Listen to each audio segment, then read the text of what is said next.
Hello everyone and welcome to the Aurora home. Today we're making polar bear cookies together. Let's go to the kitchen.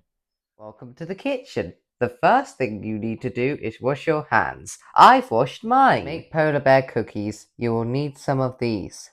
White chocolate coated Oreo cookies. If you don't have any of these, you could coat your own cookies in white chocolate. Candy eyes, some white chocolate buttons, and either some Smarties or raisins. We'll also need some white chocolate to melt to stick everything together. Let's start making. We've melted our chocolate and chosen our decorations, so now we're ready to put everything together. First, we stick the large button behind the cookie to make ears. Then we put another large button on the cookie to make a nose. Add a raisin or a Smartie. And finally, we add our candy eyes. Look cute.